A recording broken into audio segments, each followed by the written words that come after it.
Bab 371. Ke perusahaan baru. Keesokan harinya, Audrey Han bangun pagi-pagi sekali karena dia ingin pergi ke perusahaan baru. Karena Audrey Han harus pergi bekerja dan Glenn harus ikut ke kantor bersamanya, jadi Glenn bangun sangat awal. Akibatnya, setelah dia bangun, Audrey Han juga tidak bisa tidur lagi, dan ikut bangun bersamanya. Setelah ibu dan anak itu selesai bersiap-siap, Audrey Han mengantar Glenn ke bawah. Mereka sarapan bersama sejenak, dan kemudian Glenn dibawa pergi oleh Audrey Han.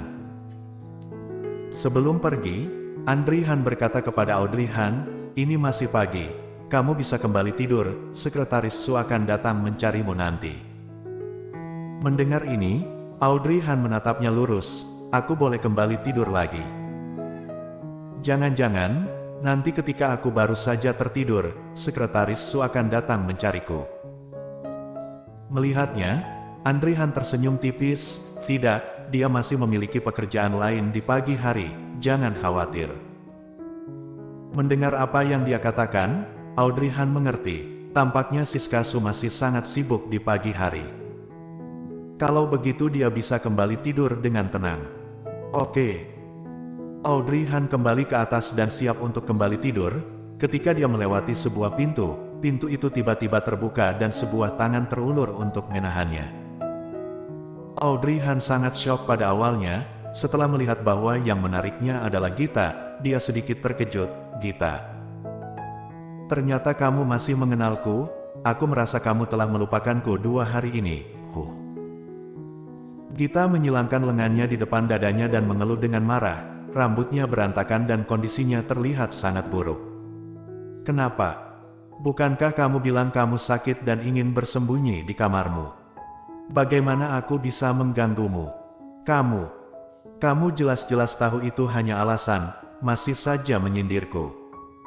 Audrey Han mengangkat alisnya dan tersenyum, "Jangan khawatir, bagaimana aku bisa melupakanmu? Aku akan pergi ke perusahaan hari ini, bersiap-siaplah dan kemudian turun untuk sarapan." "Pergi ke bawah untuk sarapan? Apa? Kakakku sudah pergi bekerja, tenang saja." Gita segera memeluk lengan Audrey Han, "Audrey, kamu sangat baik padaku. Kalau begitu aku akan ganti baju sekarang. Tidak perlu terburu-buru, pergi sarapan setelah mandi, kita akan pergi ke perusahaan siang nanti, sekarang aku mau tidur dulu." Dengan itu, Audrey Han juga mengulurkan tangannya untuk menutupi mulutnya, lalu menguap dan meninggalkan ruangan. Ketika dia bangun, hari sudah hampir siang. Dia melihat ponselnya dan berpikir mengapa Siska Su belum datang juga. Jadi dia turun ke bawah untuk melihat apakah dia sudah datang atau belum. Akibatnya, begitu dia turun, dia melihat Siska Su dan Gita mengobrol dengan hangat di sofa di lantai bawah. Ketika mereka mendengar suara langkah kaki, mereka mengangkat kepala. "Sekretaris Su, kapan kamu datang? Kenapa tidak menyuruh mereka membangunkanku?" Siska Su tersenyum dan berbisik, "Nona Audrey, aku juga baru sampai 10 menit yang lalu, aku bahkan baru saja duduk." "Benarkah?" Audrey Han memandang Gita, dan Gita mengangguk, "Kurang lebih begitu, tetapi bahkan jika kamu tidur selama setengah jam atau 1 jam lagi, sekretaris Su tidak akan menyalahkanmu." Audrey Han tidak bisa berkata-kata. Dia terbatuk dengan canggung dan kemudian melihat waktu, "Sekarang sudah siang, bagaimana jika kita tidak makan siang bersama dan kemudian pergi ke perusahaan baru?" "Kebetulan aku juga bermaksud begitu." Siska Su tersenyum dan mengangguk, dan Gita tentu saja mengangguk. Setelah mereka memasuki mobil, Gita memegang tasnya dan bertanya, "Ngomong-ngomong, perusahaan baru mana yang akan kita tuju?" "Apa? Nona Audrey tidak memberitahumu bahwa kalian akan memiliki perusahaan sendiri?" Mendengar ini, Gita menatap Audrey Han dengan linglung. "Audrey, apakah kamu ingin memulai perusahaanmu sendiri?" Audrey Han tersenyum tak berdaya dan mengangkat bahu, "Ini bukan kemauanku." Gita tidak berkata apa-apa. Ya, dia mengerti, Audrey Han yang mengatur semua ini untuknya. Audrey Han benar-benar tidak main-main jika menyangkut Audrey Han, dia mengurus semuanya dengan baik untuk adiknya, tapi Audrey Han bukan anak kecil lagi. Orang dewasa memiliki pikirannya sendiri dan dia sudah mengatur semuanya dengan baik, membuatnya selalu merasa diperlakukan seperti bayi raksasa. Kuncinya adalah Audrey Han tetap menerimanya meskipun terkadang dia tidak berdaya. Karena itu adalah kebaikan seorang kakak yang telah mencari adik perempuannya selama lebih dari 20 tahun. Bagaimana dia bisa tega menolaknya?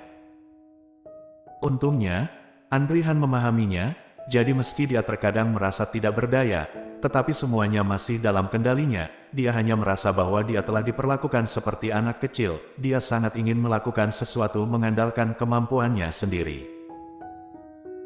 Mendengarnya, Shizkasu yang duduk di depan mengatakan sesuatu mewakili Audrey Han.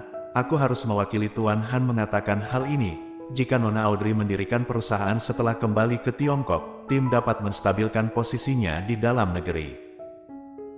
Bagaimanapun, situasi di pasar luar negeri dan domestik sedikit berbeda. Selain itu, Tuan Han mungkin berpikir Nona Audrey sudah cukup dewasa dan harus tinggal menetap. Mendengarkan ucapannya, Audrey Han meliriknya dan mau tidak mau mengolok-oloknya. Sekretaris Su, kamu benar-benar tangan kanan kakakku, sampai sekarang pun kamu masih mewakilinya berbicara. Nona Audrey, aku hanya mengatakan yang sebenarnya. Audrey Han tersenyum dan tidak menjawab lagi. Ngomong-ngomong, apakah Nona Audrey sudah melihat profil anggota tim? Profil anggota tim. Audrey Han mengangkat alisnya. Kebingungan melintas di matanya yang jernih. Kemarin, Audrey Han hanya memberinya informasi tentang perusahaannya, sepertinya dia belum melihat berkas yang ada di belakangnya. Memikirkan hal ini, Audrey Han mengeluarkan dokumen dari tas Gita. Shizkasu berkata, di bagian paling belakang, Nona Audrey. Kemudian Audrey Han membalik berkas ke halaman belakang dan melihatnya sejenak. Dia menemukan bahwa timnya berisikan 5 atau 6 anggota. Ini adalah desainer kreatif yang diundang oleh Tuan Han dengan harga tinggi untuk Anda. Beberapa telah memenangkan penghargaan dan memiliki produk rancangan mereka sendiri. Mereka semua adalah desainer yang luar biasa. Audrey Han membalik resume mereka, mengangkat matanya lagi beberapa saat kemudian dan berkata, apakah kamu yakin mereka dapat bertahan lama dengan kualifikasi seperti ini di perusahaan baruku? Tuan Han memberikan gaji yang tinggi untuk mempekerjakan mereka, bagaimana mungkin mereka tidak akan bertahan? Tampaknya merekalah yang memohon untuk dipekerjakan untuk jangka waktu lama. Audrey Han terdiam. Gita yang di sampingnya juga mendekat dan melihat, jika mempekerjakan mereka dengan gaji tinggi, bukankah beban kita akan menjadi lebih berat, ya? Tuan Han percaya dengan kemampuan Nona Audrey, dia bisa segera sukses di pasar domestik. Saat itu, selama ada pelanggan, untuk apa mengkhawatirkan jumlah uang yang kita keluarkan? Selain itu, memulai sebuah perusahaan memang tidak mudah, semua hal memang sulit pada awalnya. Gita mengangguk samar, lalu dia menangkup kedua pipinya menatap Shizkasu dan berkata, Sekretaris Su hebat sekali. Shizkasu tidak menjawabnya. Entah apa yang dirinya katakan, sehingga membuat Gita sangat memuja dirinya. Audrey Han menutup dokumen itu dan menghela nafas, lupakan, bagaimanapun, perusahaan telah dibuka, mari kita selesaikan apa yang kita mulai, tapi aku punya firasat. Firasat apa? Gita segera menoleh padanya, Audrey Han sedikit mengangkat bibirnya, kita akan mengalami sedikit kesulitan di masa depan.